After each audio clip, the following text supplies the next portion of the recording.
जय हिंद दोस्तों, मेरा नाम है सोमेंद्र सिंह और हम लोग मेरे स्टडी चैनल एग्जाम शास्त्र के माध्यम से अभी तक संविधान को हम लोग पढ़ रहे हैं और संविधान के अंतर्गत हमने संवैधानिक विकास से अपना स्टार्ट किया था संविधान को पढ़ने के लिए, जिसमें हमने समझा 1773 के रेगुलेटिंग एक्ट से लेकर अभी तक 1813 के चार्टर एक्ट तक हमने स्टडी की।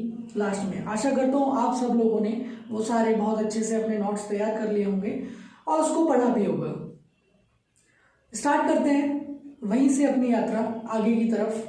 1813 के बाद 1833 का चार्टर एक्ट भारत में आता है और 1833 का जो चार्टर एक्ट भारत में आता है उसको सेंट हेलेना एक्ट भी बोलते हैं। 1833 एग्जाम के पॉइंट ऑफ व्यू से अगर मैं बताऊं तो this is most important act. अभी हम इसके बारे में जो प्रोविजंस हुए थे सारी चीज़ें सारी के सारी थिंग्स को बहुत अच्छे से क्लियर करेंगे।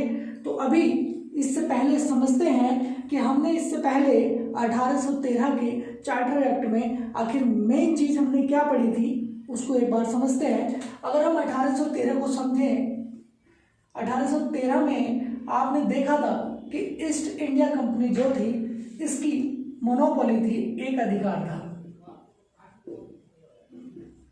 और ये एक अधिकार किन चीजों को लेकर था? ये एक अधिकार जो ब्रिटिश संसद ने दे रखे थे ईस्ट इंडिया कंपनी को, एक व्यापारिक एक अधिकार दे रखे थे और एक प्रशासनिक अधिकार दे रखे थे। तो व्यापारिक और प्रशासनिक 1813 में कुछ इस तरह की परिपाटी चली आ रही थी।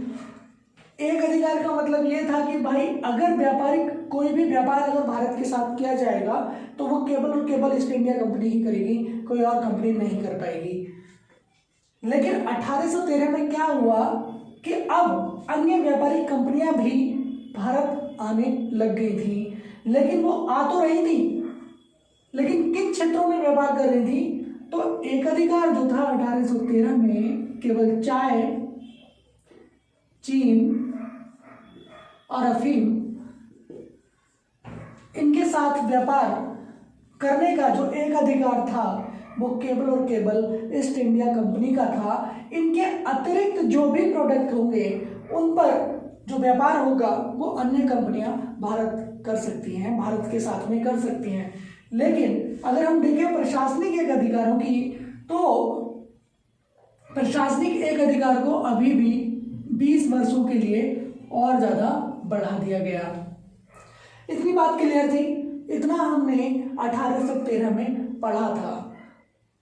लेकिन मेरे दोस्तों एक चीज़ बहुत अच्छे से आप लोग समझ लेना कि यहाँ केवल आंशिक रूप से व्यापारिक गतिविधियों में कंपनी की कमी की गई थी, केवल और केवल कमी की गई थी। अभी चाय, चीन के साथ व्यापार और अफीम का व्यापार, बस इतना कंपनी कर सकती थी। इसके अलावा अन्य कोई भी उत्पाद होगा, कोई भी प्रोडक्ट होगा, उसमें जो व्यापार होगा वो अन्य कंपनियां भी कर सकती थी। 1813 इतना था हमारा जो मेन एक चीज थी समझने के लिए। अब हमारा अगला 1833 का चार्टर एक्ट आता है और 1833 के चार्टर एक्ट में भी जो ये ईस्ट इंडिया कंपनी के मोनोपोली होती है, जो एक अधिकार होते हैं ये वाले, तो इसमें क्या होता है साहब? इसमें जो व्यापारिक अधिकार होते हैं कंपनी के, जो व्यापारिक अधिकार होते हैं कंपनी के, ये पूरी तरह से समाप्त कर दिए जाते हैं साहब। 1833 का जो ये चार्टर एक्ट है इसमें कंपनी के व्यापारिक अधिकारों को पूरी तरह से समाप्त कर दिया जाता है। मतलब ये है कि अब भारत के साथ कोई भी कंपनी व्यापार कर सकती है, वो ना केवल किसी अन्य प्रोडक्ट को लेकर, बल्कि चाहे वो चाय हो, चाहे वो चीन के साथ व्यापार हो, चाहे वो अफीम का व्यापार हो, तो किसी भी व्यापार को किया जा सकता था। इसके अलावा जो प्रशासनिक एक अधिकार होते हैं, जो प्रशासनिक एक अधिकार होते हैं 1833 में भी ये वाली जो स्थिति होती है एज इट इज होती है और इसको फिर से 20 वर्षों के लिए बढ़ा दिया जाता है। तो इसी तरह से 20-20 वर्षों को लेकर ये आगे सिचुएशन बढ़ती चली जाती है। देखो 1833 है, ये जो 1813 चार्टर एक्ट था हमारा, यहां तक जो ब्रिटिश क्राउन था, यहां तक जो ब्रिटिश क्राउन था, मतलब जो ब्रिटेन का राजा था वो जॉर्ज तृतीय था। कौन था? जॉर्ज तृतीय था। परंतु अब 1833 में आकर यहाँ का जो राजा है वो चेंज हो जाता है, जो क्राउन है वो चेंज हो जाता है, अब विलियम फोर्थ हो जाते हैं। अब वर्तमान में जो ब्रिटिश क्राउन है 1833 में, वो कौन है?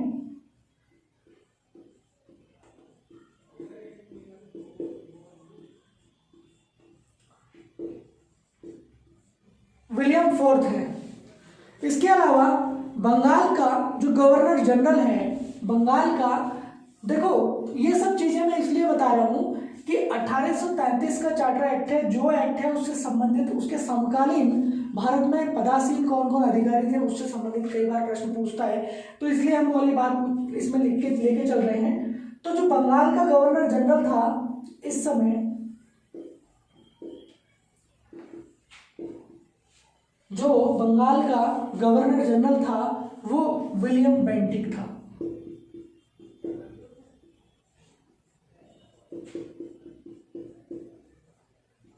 बंगाल का गवर्नर जनरल विलियम बेंटिक था। तो ये कुछ पॉइंट्स हैं, इनको आप लोग याद रखना कि जिस समय 1833 का चार्टर एक्ट भारत में लाया गया, उस समय जो ब्रिटिश क्राउन थे वो विलियम फोर्थ थे, और इसके अलावा जो बंगाल के गवर्नर जनरल थे वो विलियम बेंटिक थे, बंगाल के गवर्नर जनरल। इतना यहाँ तक क्लियर है। अब यहाँ लिखा हुआ आप देख रहे होंगे कि सेंट हेलेना एक्ट भी इसको कहा जाता है, सेंट हेलेना एक्ट भी इसको कहा जाता है। अब प्रश्न आपके मन में आ रहा होगा कि सर चार्टर एक्ट तो हमने सुना था, बट ये सेंट हेलेना एक्ट क्या है? सेंट हेलेना एक्ट जिस समय 1833 का चार्टर एक्ट आया था, उसी समय हम अगर यहाँ देखें, जो हमारा वर्ल्ड का मैप है, अगर यहाँ की सिचुएशन आप देखें तो ये सब, ये अफ्रीका है, अफ्रीका के बराबर में ही यहाँ पे एक छोटा सा द्वीप है, छोटा सा द्वीप है जिसका नाम है सेंट हेलेना, सेंट हेलेना द्वीप है। और इस 1833 के एक्ट के माध्यम से ही ब्रिटिश गवर्नमेंट ने इस द्वीप पर भी अपना शासन किया था, अपना आधिपत्य किया था। तो इसीलिए क्योंकि सेम यहाँ पे भी लागू हुआ था, तो इसीलिए इसका नाम सेंट हेलेना एक्ट भी कहा जाता है। तो ये क्वेश्चन आ जाता है कई बार कि सेंट हेलेना एक्ट किस एक्ट को कहा जाता है, तो आप लोग याद रखें कि 1833 के चार्टर अधिनियम को सेंट हेलेना अधिनियम के नाम से भी जाना जाता है। इतना क्लियर है? अभी आगे हम समझते हैं कि इसके अंतर्गत क्या क्या प्रावधान आखिर किए गए।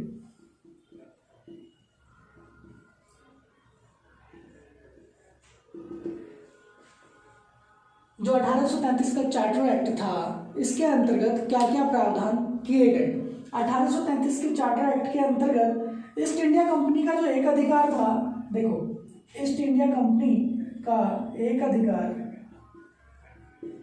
अभी हमने थोड़ी देर पहले समझा इस बात को। देखो मोनोपोली किन किन फील्ड में थी, मैंने अभी भी बोला आपको। एक तो व्यापारिक गतिविधियों के लिए और एक प्रशासनिक।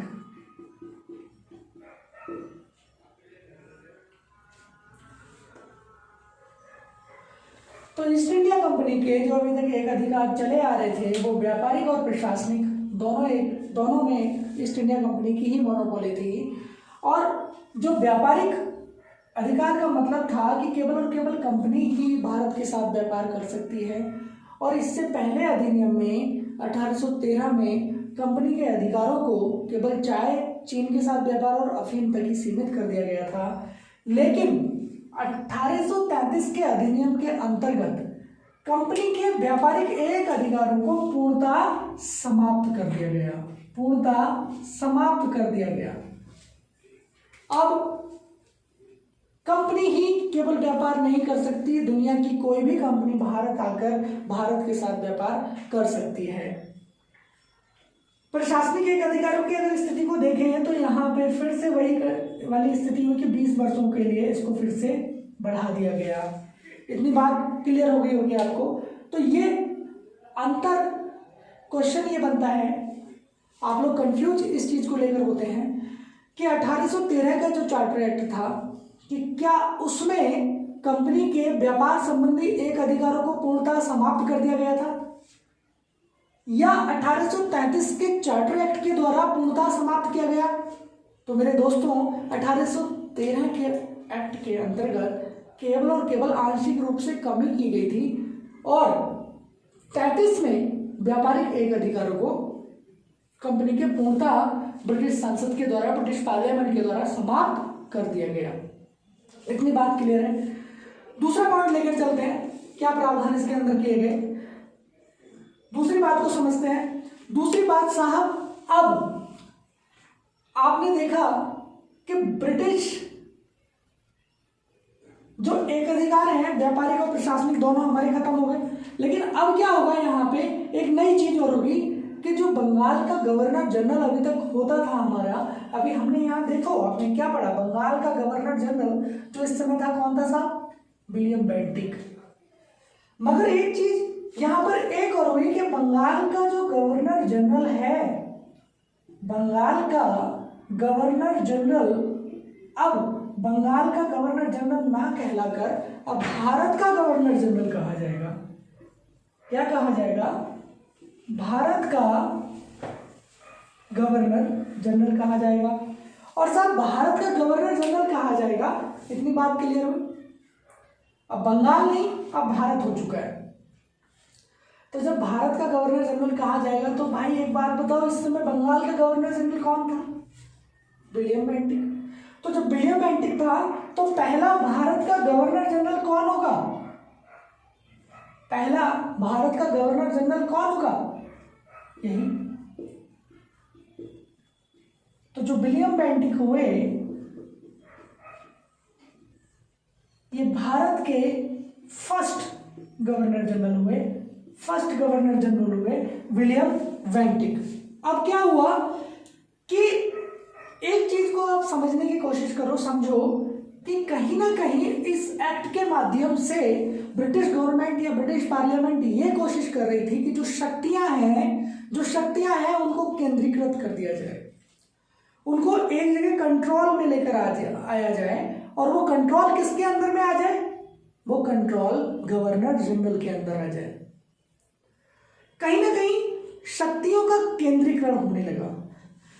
तभी ये बात यहां पर बंगाल से आगे बढ़कर अब भारत की होने लग गई। ये बात अब बंगाल से आगे बढ़कर भारत की होने लग गई। तो अब बंगाल का गवर्नर जनरल ना होकर भारत का गवर्नर जनरल कहा जाने लगा। तो आप ऐसा समझ लीजिए कि जब भारत का गवर्नर जनरल कहा जाने लगा तो जितनी भी शक्तियां थी वो शक्तियां सारी की सारी कहां समाने लग गई, इस गवर्नर जनरल में समाने लग गई।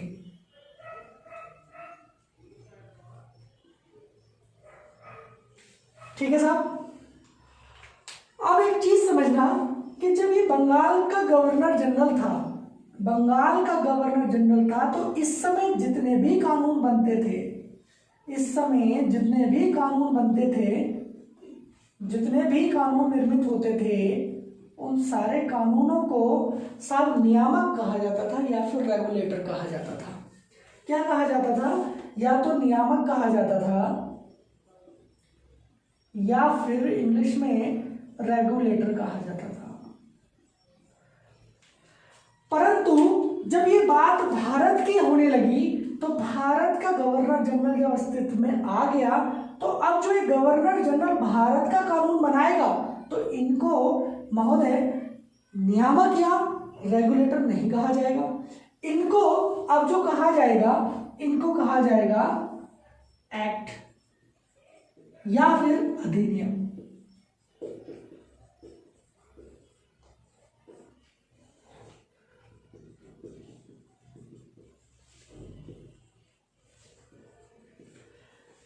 तो इतनी बात आप लोगों को क्लियर हुई कि जो पहले बंगाल का गवर्नर जनरल था, जब बंगाल का गवर्नर जनरल कानून बनाता था तो उन कानूनों को नियामक या रेगुलेटर कहा जाता था। परंतु अब वही कानून जब भारत का गवर्नर जनरल बनाएगा तो अब उस कानून को एक्ट या अधिनियम कहा जाएगा। सारी शक्तियां कहाँ अब समाने लग गई? गवर्नर जनरल के पद में समाने लग गई। इतनी बात क्लियर होगी सभी को? आगे बढ़ते हैं। तीसरा जो इसमें प्रावधान किया गया, आपने देखा कि जो गवर्नर जनरल की कार्यकारिणी परिषद है,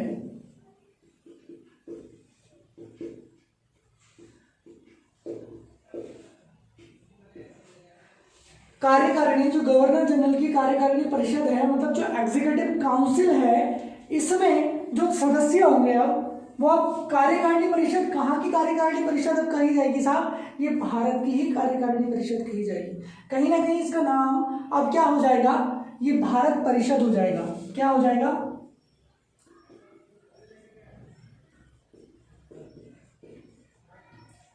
इसको भारत परिषद हो जाएगा, जो किसकी हेल्प करेगी, जो किसकी मदद करेगी? गवर्नर जनरल की मदद करेगी। गवर्नर जनरल को राय देगी, सलाह देगी कि आपने ये काम ऐसे करना है। कहीं ना कहीं वित्तीय सलाहकार या कानूनी सलाहकार इसके अंतर्गत होंगे। तो आपने एक चीज समझी कि भैया 1773 का जो रेगुलेटिंग एक्ट था हमारा 1773 का, उसमें जो कार्यकारिणी परिषद हुई थी, जो कार्यकारिणी परिषद बनी थी काम करने के लिए, उसमें कितने सदस्य थे साहब? उसमें कितने सदस्य थे? उसमें 4 सदस्य थे। इसके बाद में 1773 के बाद में 1784 में जब पिट्स इंडिया एक्ट आया तो इसको घटाकर 3 कर दिया गया। ठीक है साहब। अब 1833 का जो हम वर्तमान में पढ़ रहे हैं, इसमें साहब इसमें एक और सदस्य को फिर से बढ़ा दिया गया और ये अगेन कितने हो गए? 4 सदस्य हो गए। इसको एक को और बढ़ा दिया गया और ये अगेन कितने हो गए? 4 हो गए। तो अब जो कार्यकारिणी परिषद थी वो भारत परिषद हो गई और गवर्नर जनरल भी अब बंगाल का ना कहकर भारत का गवर्नर जनरल कहा जाने लगा। तो अब वर्तमान में कार्यकारिणी परिषद में भी कितने लोग हो गए? 4 लोग हो गए और ये भारत परिषद के रूप में जाना जाने लगा।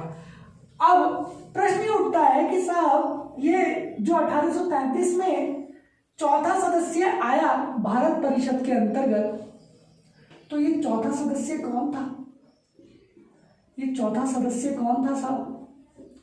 तो ये चौथा सदस्य लॉर्ड मैकाले था। चौथा सदस्य लॉर्ड मैकाले था, जिसको क्या कहा गया? विधि सदस्य। लॉर्ड मैकाले विधि सदस्य था, विधि का जानकार था, कानून का जानकार था। इसीलिए अभी एक विधि आयोग भी बनेगा जिसकी अध्यक्षता लॉर्ड मैकाले ही करेंगे। इतना क्लियर है? परंतु ये जो चौथा सदस्य था ये साहब अस्थायी सदस्य था। ये कैसा सदस्य था? ये अस्थायी सदस्य था। इसको कभी भी निकालकर बाहर किया जा सकता था, परंतु ये आया अस्थायी रूप से था, लेकिन यहीं पे ये जम जाएगा और स्थायी भी हो जाएगा।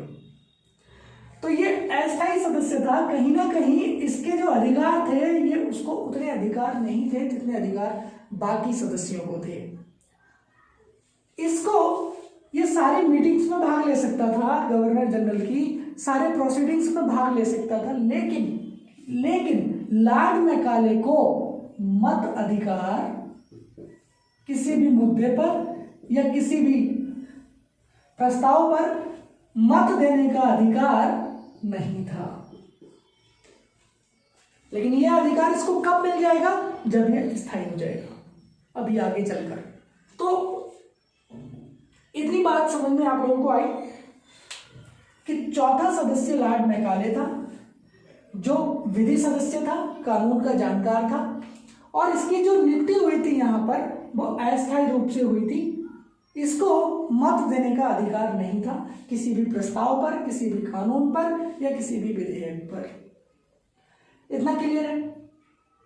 1773 में 4 सदस्य थे कार्यकारिणी परिषद में, फिर 1784 में 1 कम कर दिया गया, 3 रह गए।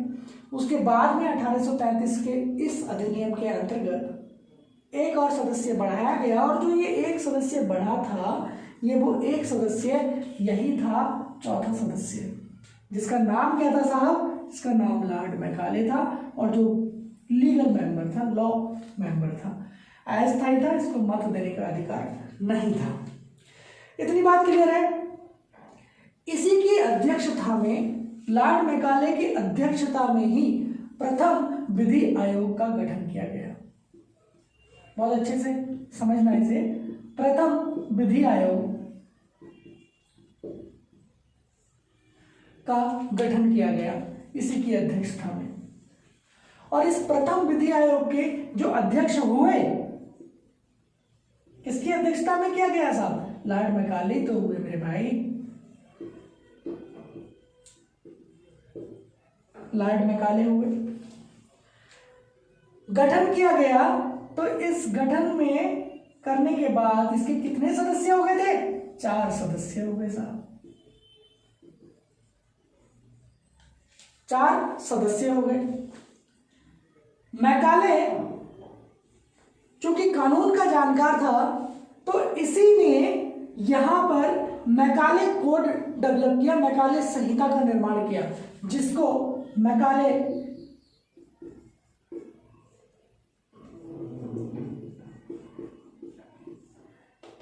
संहिता का निर्माण किसने किया? इस विधि आयोग ने किया, और इस विधि आयोग के अध्यक्ष लॉर्ड मैकाले थे, जिसमें 4 सदस्य थे, और मैकाले संहिता का निर्माण भी लॉर्ड मैकाले ने किया, जिसको मैकाले कोड भी कहा जाता है। और यही मैकाले कोड आगे चलकर आईपीसी का जो कानून हमारा डेवलप हुआ, ये यहीं से इवॉल्यूट होकर आया सामने, इसको 1860 का आईपीसी कहा जाता है। तो मैकाले संहिता का निर्माण जो किया गया वो लॉर्ड मैकाले की अध्यक्षता में किया गया, जो आगे चलकर आईपीसी, इंडियन पिनल कोड, भारतीय दंड संहिता 1860 के रूप में डेवलप हुआ। तो यहां तक क्लियर है। देखो, ये जो मैकाले थे, लॉर्ड मैकाले, इन्हीं को ये कहीं ना कहीं जो अंग्रेजी शिक्षा भारत में आगे चलकर डेवलप होगी, अंग्रेजी शिक्षा के बहुत बड़े प्रमोटर थे, अंग्रेजी शिक्षा के बहुत बड़े प्रमोटर थे। इसके अलावा हिंदू के पुत्र भी इन्हीं को कहा जाता है साहब।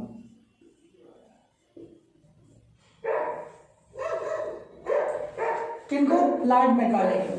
तो इतनी बात आप लोगों को क्लियर हुई कि कार्यकारिणी परिषद में, जो कार्यकारिणी परिषद थी वो अब भारत परिषद हो चुकी थी, क्योंकि अब बंगाल का गवर्नर जनरल नहीं रहा था, भारत का गवर्नर जनरल हो गया था, और अब सारी शक्तियां गवर्नर जनरल के अंदर निहित होने लगी थी, कंट्रोल में आने लगी थी, केंद्रीकरण होने लगा था। तो इतनी बात क्लियर है। उसके बाद अब कार्यकारिणी परिषद भी भारत परिषद हो चुकी थी, और भारत परिषद के अंतर्गत जो चौथा सदस्य जोड़ा गया था कार्यकारिणी परिषद में, वो विधि सदस्य लॉर्ड मैकाले था, जो कि अस्थायी था, जिसको मत देने का अधिकार नहीं था, लेकिन किसी भी बैठक में वो बैठ सकता था। इसके अलावा इसी की अध्यक्षता में प्रथम विधि आयोग का गठन किया जाता है, और गठन करते समय यही 4 सदस्य होते हैं, अध्यक्ष मैकाले होते हैं।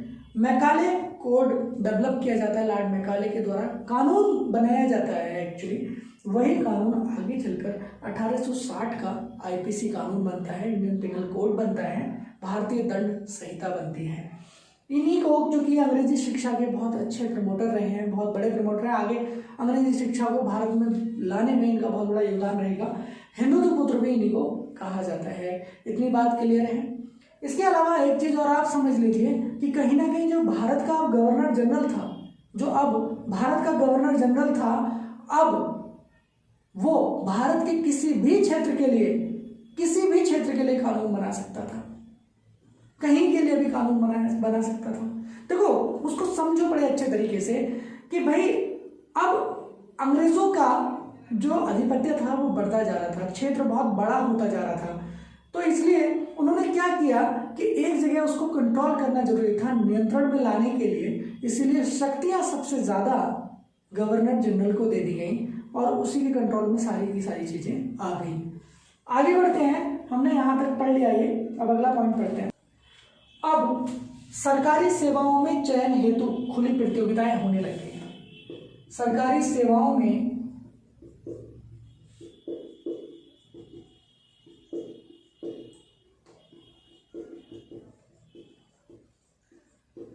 क्या होने लगा साहब? ओपन कंपटीशन होने लगा।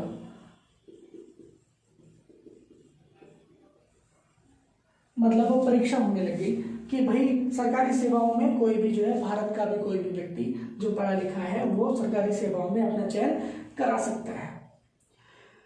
इसके अलावा एक चीज और हुई, जो सरकारी सेवाएं होंगी, ये वाली जो सरकारी सेवाएं होंगी, जो भी नौकरियां होंगी, इनमें भैया जाति, धर्म, मूलवंश, इनके आधार पर भेदभाव नहीं किया जाएगा। जाति, धर्म, मूलवंश आदि के आधार पर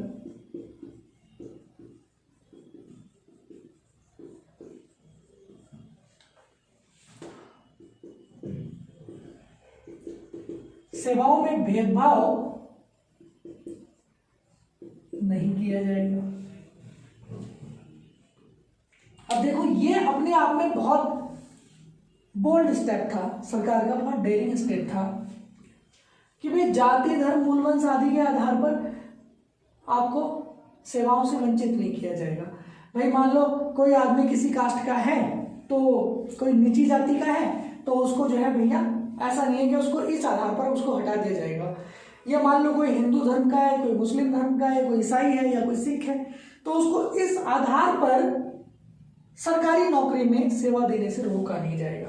लेकिन इसका पूर्णतः विरोध किया गया कंपनी के द्वारा। कंपनी के जो बोर्ड ऑफ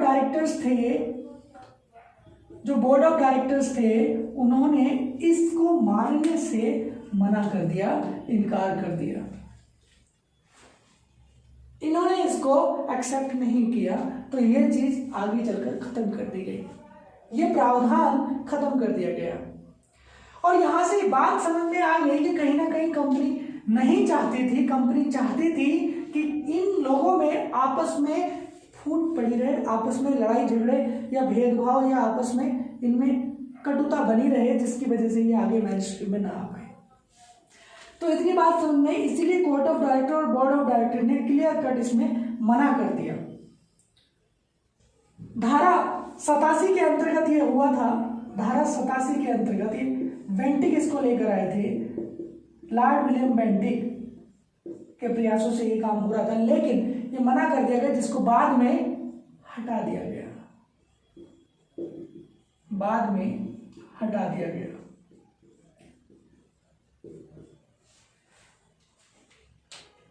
अगला पॉइंट हम समझते हैं। अगले पॉइंट में क्या हुआ,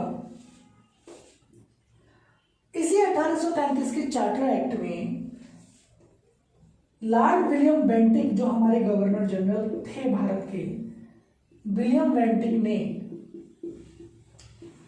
किसके साथ मिलकर, राजा राम मोहन राय के साथ मिलकर,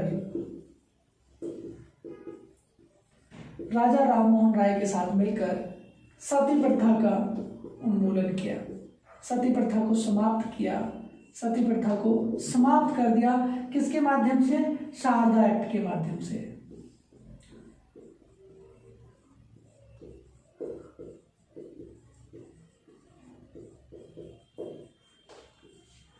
शारदा एक्ट के माध्यम से इसको समाप्त कर दिया गया। कब, 1829 में।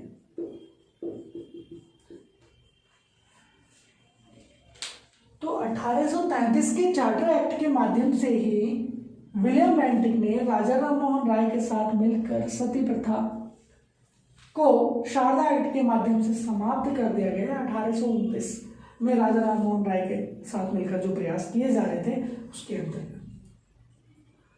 तो इतनी बात क्लियर है। इसके अलावा भारत में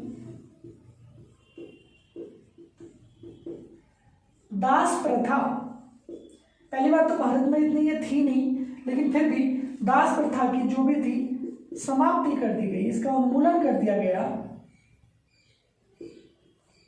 1843 में, 1843 ईस्वी में। इतना क्लियर है। तो सरकारी सेवाओं में जो चयन था, उन चयन के लिए ओपन कॉम्पिटिशन्स होने लगे थे, खुली प्रतियोगिताएं होने लगी थी, और इन्हीं में सुधार करते हुए विलियम बेंटिक ने जाति, धर्म, मूलवंश आदि के आधार पर इन सरकारी सेवाओं में भेदभाव ना करने के लिए एक आदेश निकाला है इसी में। लेकिन ये कंपनी के कोर्ट ऑफ डायरेक्टर और बोर्ड ऑफ डायरेक्टर इन लोगों ने बिल्कुल सिरे से मना कर दिया। आपको हमने पहले पढ़ाया था 1784 के पिट्स इंडिया एक्ट में कि कोर्ट ऑफ डायरेक्टर और एक बोर्ड ऑफ कंट्रोल, जिनको नियंत्रक मंडल और निदेशक मंडल कहा जाता था। निदेशक मंडल को कहीं ना कहीं कंपनी के स्टेक होल्डर्स होते थे और जो नियंत्रक मंडल था वो नियंत्रक मंडल ब्रिटिश पार्लियामेंट अपने लोगों को वहां पे रखती थी, ब्रिटिश क्राउन खुद उनकी अपॉइंटमेंट करता था। तो इतना क्लियर है। तो इन लोगों ने ये मना कर दिया कि नहीं भैया ये नहीं चल पाएगा। धारा 87 के अंतर्गत ये हुआ था, बाद में जिसको हटा दिया गया। विलियम बेंटिक ने ही राजा राम मोहन राय के साथ मिलकर सती प्रथा का उन्मूलन किया। इसके अलावा भारत में दास प्रथा की समाप्ति भी 1843 ईस्वी में की गई।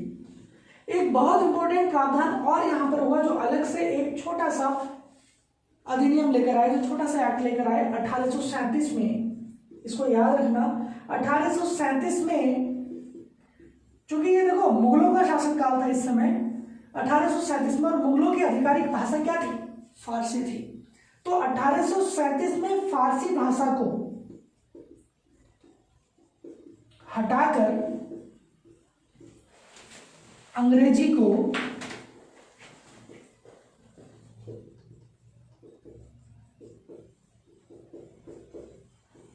आधिकारिक भाषा का दर्जा दे दिया गया।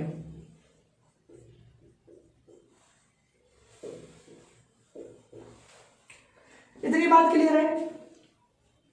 इतनी बात क्लियर हो गई है कि अब जो आधिकारिक भाषा है वो फारसी भाषा नहीं है, अब अंग्रेजी भाषा हो चुकी है। 1837 में एक अलग से छोटा सा एक अधिनियम लेकर आए। और आप ये समझ लीजिए कि कहीं ना कहीं यहां से भारत से मुगलों का जो अस्तित्व है वो पूरी तरह खत्म होने की तरफ बढ़ने लगा है, क्योंकि अंग्रेजी भाषा को इन्होंने अपना आधिकारिक भाषा भी बना दिया गया है। तो अब ओपन कंपटीशन होने लगा। जाति धर्म के आधार पर अगर भेदभाव ना करने के लिए आदेश आया, लेकिन वो कंपनी के डायरेक्टर्स ने मानने से इनकार कर दिया, जिसको बाद में हटा दिया गया, जो धारा 87 के अंतर्गत था। इसके बाद में विलियम बेंटिक ने क्या किया? शारदा एक्ट के माध्यम से राजा राम मोहन राय के साथ मिलकर सती प्रथा का उन्मूलन किया। और इसके अलावा जो भारत में दास प्रथा भी कहीं कहीं देखने को मिलती थी, उसकी भी समाप्ति कर दी गई। मोस्ट इंपोर्टेंट जो इसमें पार्ट है, ये जरूर याद रखना कि 1837 में अलग से एक प्रावधान हुआ जिसमें फारसी भाषा को हटाकर अब अंग्रेजी भाषा को आधिकारिक भाषा का दर्जा दे दिया गया। इतना क्लियर है आप लोगों को? थोड़ा समझते हैं कि 1833 के चार्टर एक्ट का आखिर महत्व क्या रहा। बड़ी अच्छी सी बात इस चार्टर एक्ट में हुई कि अब हमें इसी एक्ट के माध्यम से ये समझ आया कि भाई अब बंगाल नहीं है कहीं भी, या भाई बंगाल, कलकत्ता, बिहार, उड़ीसा या ऐसा कोई नाम नहीं है। अब किस नाम से जाना जाएगा इस पूरे क्षेत्र को? भारत के नाम से। तो जो भारत शब्द है वो पहली बार अस्तित्व में आया, तो यहां से पहली बार भारत सरकार शब्द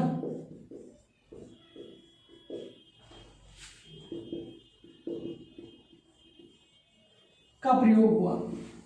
अब ये बात आप अच्छी तरह से समझ जाएं कि देखो, अब मैंने आपसे बार बार कह रहा हूं कि भारत का गवर्नर जनरल अब कहा जाने लगा, अब बंगाल का गवर्नर जनरल नहीं कहा जा रहा। पहली बात। दूसरी बात, जो बंगाल में कार्यकारिणी परिषद हुआ करती थी गवर्नर जनरल की मदद के लिए, अब वो कार्यकारिणी परिषद नहीं कहलाई जा रही। अब वो क्या कही जा रही है? अब वो कही जा रही है भारत परिषद। अब उसको भारत परिषद के नाम से जाना जाने लगा। और भारत परिषद पे कंट्रोल किसका रहेगा?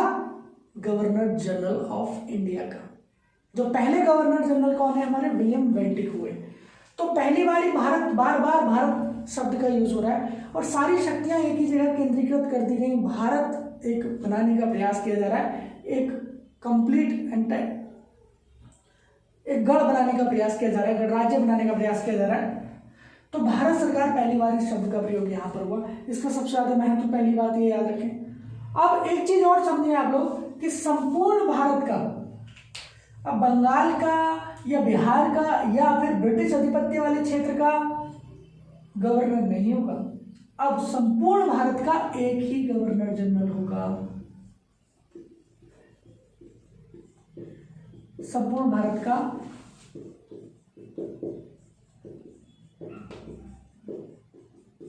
एक ही गवर्नर जनरल होगा। कितनी बात समझ में आ गई।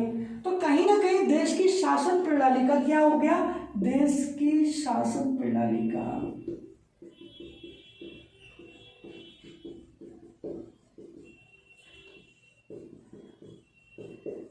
केंद्रीकृत हो गई, देश की शासन प्रणाली केंद्रीकृत हो गई। तो पहली बार भारत सरकार शब्द का प्रयोग हुआ, संपूर्ण भारत का एक ही गवर्नर जनरल होगा, देश की शासन प्रणाली अब पूरी तरह से केंद्रीकृत हो चुकी थी। अब आप ये समझ लीजिए कि कहीं ना कहीं ईस्ट इंडिया कंपनी जो वहां पर राज कर रही थी भारत में, ईस्ट इंडिया कंपनी को खत्म करने का प्रयास हो रहा था। ईस्ट इंडिया कंपनी का कहीं नामो निशान आपको नहीं दिख रहा होगा 1833 के अधिनियम में।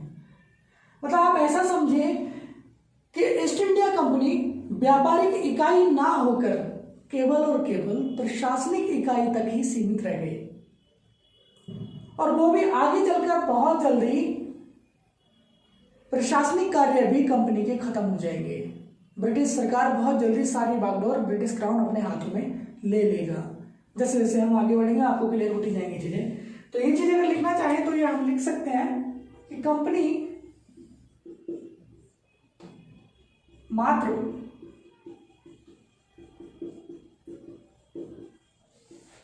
प्रशासनिक इकाई तक ही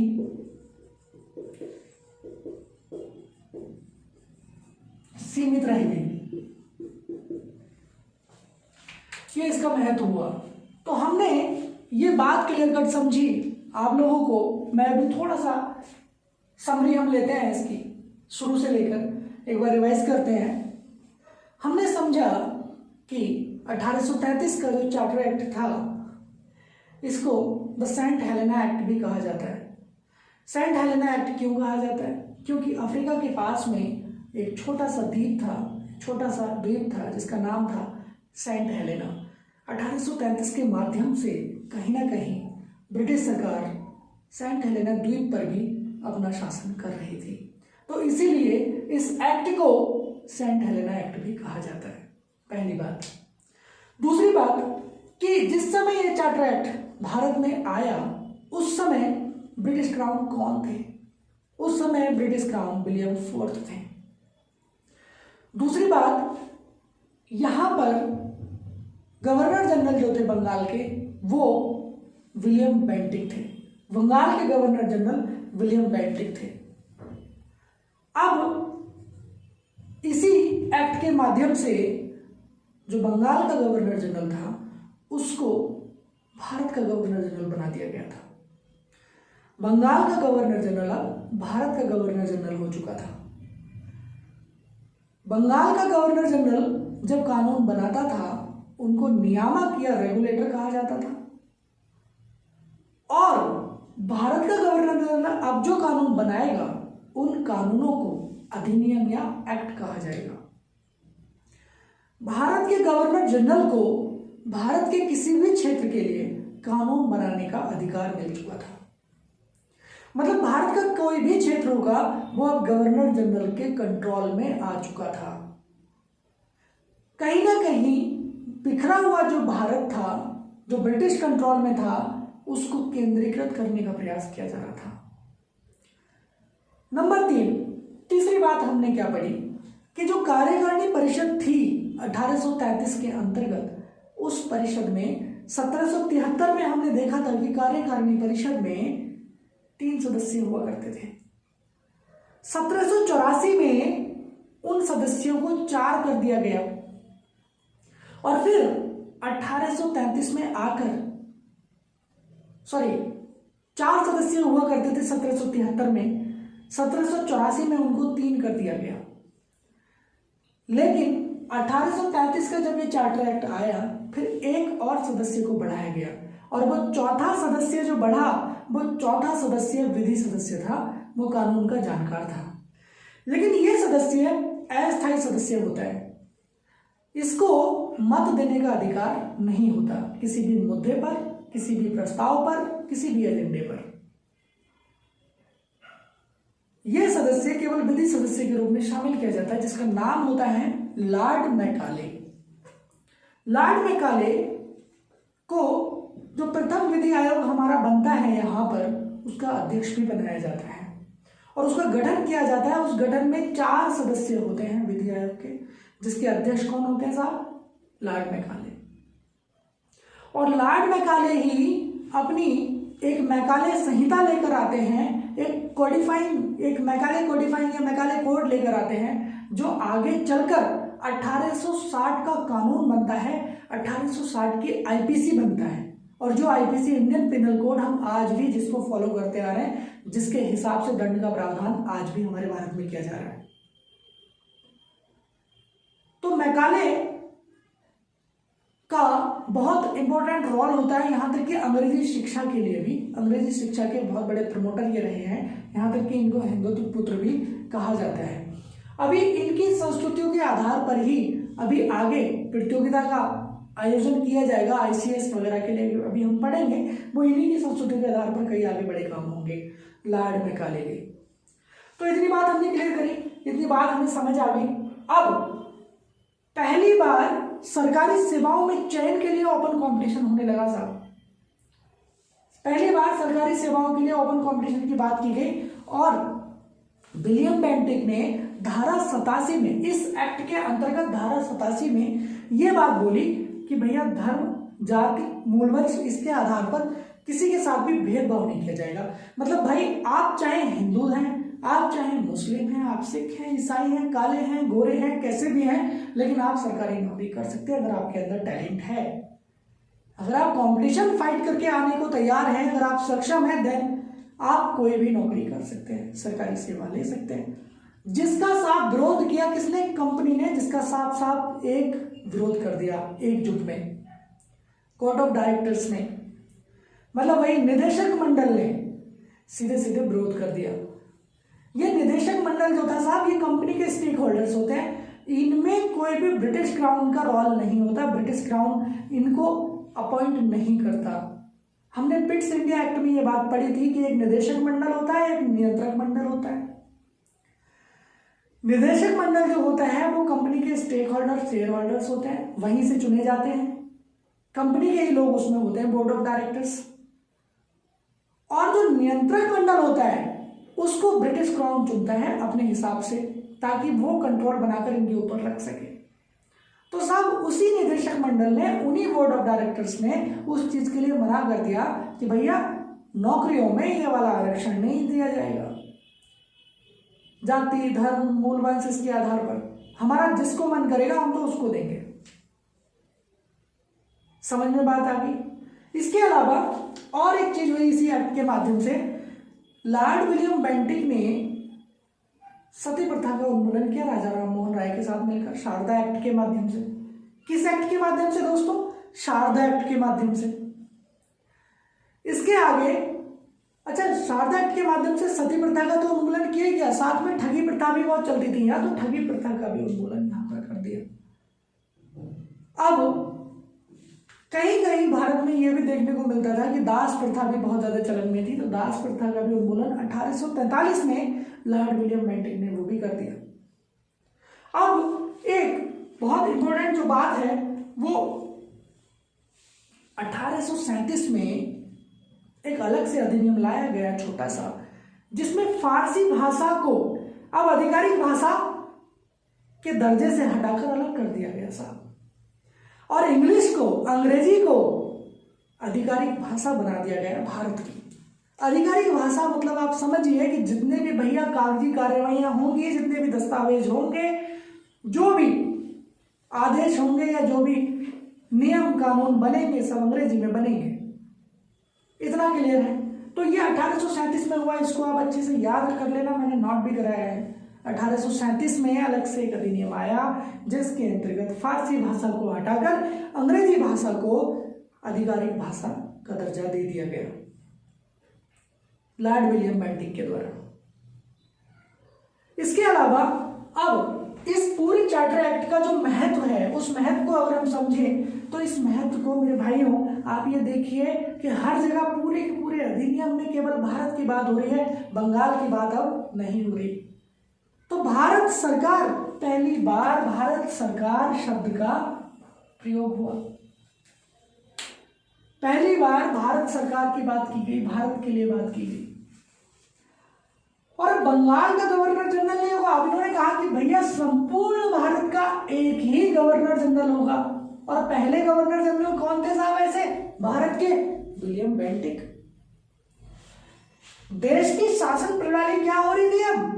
पूरी तरह से केंद्रीकृत होने की तरफ जा रही थी, मतलब जो शक्तियां थी वो कहीं ना कहीं केंद्र में समाहित हो रही थी। ये केंद्र है और यहाँ कौन बैठा है साहब? Governor general. और यहाँ क्या हो रहा है? शक्तियों का केंद्रीकरण हो रहा है। ये सब शक्तियां एक ही तरफ जा रही है। किसको अधिकार है केवल और केवल डिसीजन लेने का? गवर्नर जनरल को। भारत के किसी भी क्षेत्र के लिए कानून बना सकता है कौन? Governor general. तो आप देख रहे हो ना, ये केंद्रीकरण होता जा रहा है। तो देश की शासन प्रणाली क्या हो गई? केंद्रीकृत हो गई। कंपनी जो अपनी ईस्ट इंडिया कंपनी थी, ये ईस्ट इंडिया कंपनी के जो साहब व्यापारिक अधिकार थे, आपने देखा अभी हमने पढ़ा कि जो व्यापारिक अधिकार थे इनको इसी 1833 के माध्यम से क्या कर दिया? पूरी तरह समाप्त कर दिया गया। समाप्त करने का मतलब आप समझ रहे हैं कि अब भैया कोई भी कंपनी ब्रिटेन की हो, किसी अन्य देश की हो, भारत आकर व्यापार कर सकती है। अब उससे किसी से परमिशन लेने की आवश्यकता नहीं है, जैसे पहले ईस्ट इंडिया कंपनी से परमिशन लेनी पड़ती थी। 1793 का जो चार्टर एक्ट पहला वाला आया था, तो उसमें परमिशन लेनी पड़ती थी, किससे? ईस्ट इंडिया कंपनी से। 1813 में क्या हुआ? 1793 में क्या थी स्थिति? व्यापार करने के लिए दूसरी कंपनियों के लिए साहब अनुमति लेनी पड़ेगी। अनुमति कौन देगी? East India company. इसके बाद में अगला चार्टर एक्ट आया, और वो अगला चार्टर एक्ट क्या था? 1813 वाला। 1813 चार्टर एक्ट आया। 1813 के चार्टर एक्ट में क्या किया सरकार ने? कानून बनाकर 1813 वाला कि भैया चाय और चीन के साथ व्यापार और अफीम, अब आप इन तीन के अलावा कोई और व्यापार कर सकते हैं भारत के साथ, लेकिन ये तीन पे अभी भी एक अधिकार किसका है? ईस्ट इंडिया कंपनी का है। अब साहब इसके 20 साल बाद फिर अगला आता है 1833 का एक्ट, जो अभी अभी हमने पढ़ा, जिसमें हम क्या कह रहे हैं आपसे कि भैया कंपनी के पूरी तरह से जो व्यापारिक एक अधिकार थे, यहां तक कि ये भी चाय चीन और अफीम, इनको भी पूरी तरह से समाप्त कर दिया गया, खत्म कर दिया गया। और जो प्रशासनिक एक अधिकार थे कि भैया आप प्रशासन चलाओ, प्रशासनिक एक अधिकार को पुनः 20 वर्षों के लिए रिचार्ज कर दिया गया। 20 वर्षों के लिए रिचार्ज कर दिया गया। तो यहां तक I think things are clear. यहां तक कोई डाउट आप लोगों को नहीं होगा। और अभी तक हमने जो भी पूरा पढ़ा 1833 का चार्टर है, एग्जाम के लिहाज से बहुत बहुत ज़्यादा इम्पोर्टेंट है ये। मैं आप लोगों से आशा करता हूँ कि आप इसको अच्छे से नोट डाउन करें और इसको अच्छे से पढ़ें, और आप लोग खुश रहें, स्वस्थ रहें। मिलते हैं अगली क्लास में इससे अगले अधिनियम के साथ। धन्यवाद।